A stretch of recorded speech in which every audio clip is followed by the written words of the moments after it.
Welcome to Trashy Stupid Fun. Today I'm going to talk about the movie Slumber Party Massacre, and hell, I'll even talk about the sequels. First off, the Slumber Party Massacre movies are really interesting. Being a slasher fan, I find them fun. So don't think of me as a weirdo, but I really like slasher movies. I really love really bad, low budget slasher films. And these are so much fun. In each movie is a different killer, basically, and they each use a battery-powered drill to kill people with. And so in the first one, you have the main girl in this movie is Valerie, and she's the new girl in town. She's nice, and it's a very short movie, so there's not a lot of there's very little character development.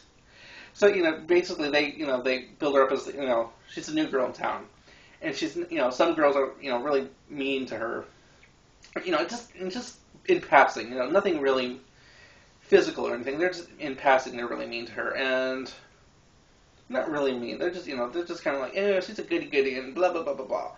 And then you have the popular girl Trish, who's going to have a slumber party with all her friends, and Trish, tries to befriend Valerie and, invite her to her party, but she says no and she runs off because she heard that her friends talk mean about her. So then you have the party, and then, one by one, oh yeah, the thing about this one is that, these girls don't know that there's a killer on the loose. And he starts off really early, I don't know if I want to go blow by who he kills, because, I don't know. But yeah, he one by one he kills off all these girls, and a few guys get killed in this, but it's mostly girls because he's kind of some kind of sexual deviant or something. They don't really. It's just kind of implied that he's kind of a pervert or something. He mostly goes after teenage girls in this movie, but I don't know. But yeah, there is something sexual going on with him in this drill, Yeah, and just to just to put this out there, these movies were produced by Roger Corman, so they have a certain quality to them, I guess you could say. But yeah, and just basically, it's just one of those body count movies. You don't really care who gets killed. There's maybe a couple that you kind of care about, but not really. You kind of feel bad that they had to die because they were in the wrong place at the wrong time. But yeah, and this movie has a high body count. So if you like body count movies, slasher movies with high body count, highly recommend this movie. I think I kind of sped through that. I don't know, but yeah, it's a fun movie, and and then I will give this away. Because there's always somebody at the end who gets the killer in the end, and they're three girls survive the end. So, and that's kind of nice. They all kind of play a part in getting him in the end, which is interesting. You don't always see that. It's usually one girl who gets him in the end. And one girl did it is one girl in the end who kills him, but you don't usually see a lot of girls, alive at the end of these movies attacking the killer. It's usually one girl But anyways, and then the sequel came along, and the only two characters that kind of go into that one are Trisha and her sister. And they're now played by two very different actors. And you don't really see, Valerie and her sister, not Trisha. You don't see Trisha again. But yeah, Valerie and her sister in the sequel. And Valerie's in a mental institution, and her sister is in a band for some reason. They didn't. It was sort of kind of supposed to take place right after that first movie, like a year after maybe. I don't know. But yeah. Valerie's in a mental institution, and her sister's in a band. I can't remember her sister's name. But yeah, and her sister is now played by Crystal Bernard from Wings fame.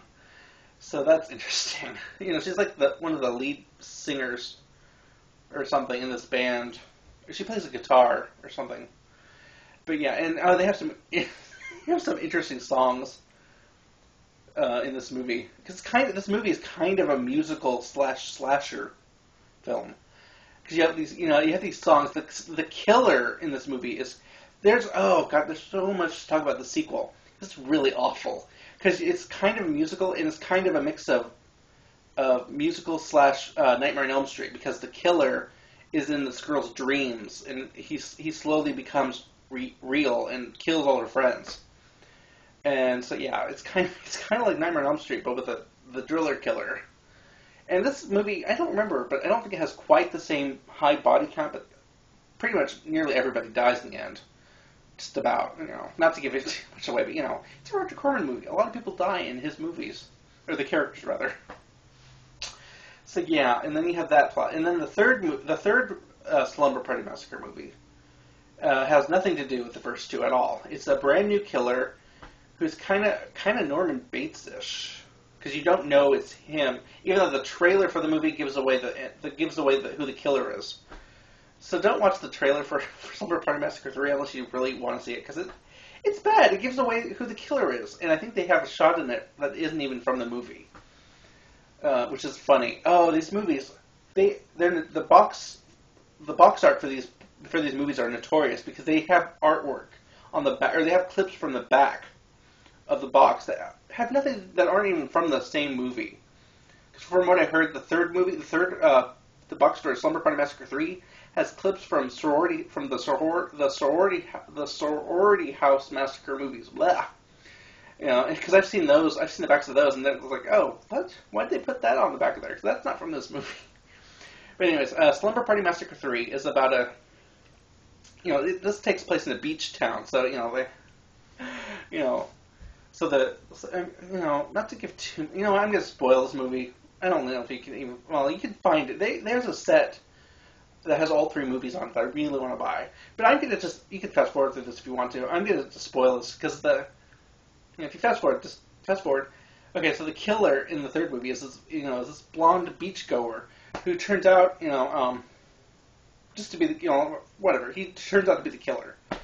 And just, yeah, I don't know. And he was kind of Norman Bates-ish because, I don't know, not totally.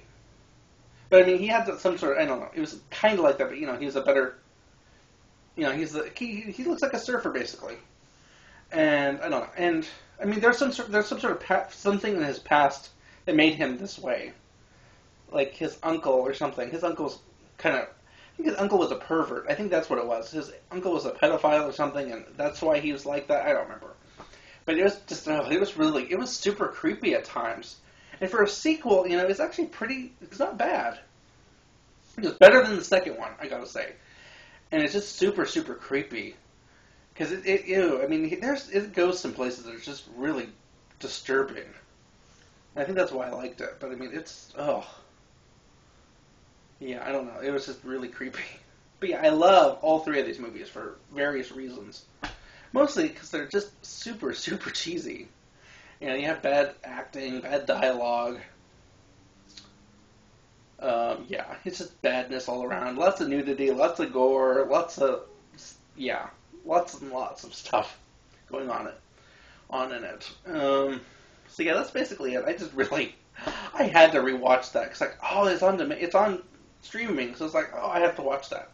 The sequels are not on streaming though, which is really stupid, but see the first one because it is awesome. It has, it pays homage to a lot of slashers like Halloween and stuff. So it's got a little bit of something for everybody. Who's, if you're a horror fan, check it out. It's a lot of fun. So yeah, that's basically it. Slumber Party Massacre, fun. Or at least again, it's not for everybody, but if you're a slasher fan, check it out. It's fun for, it's under an hour and a half. It's like an hour and 16 minutes or something. It's very short. Not a bad way to spend a Friday or weekend night. So yeah, check it out. Until next time.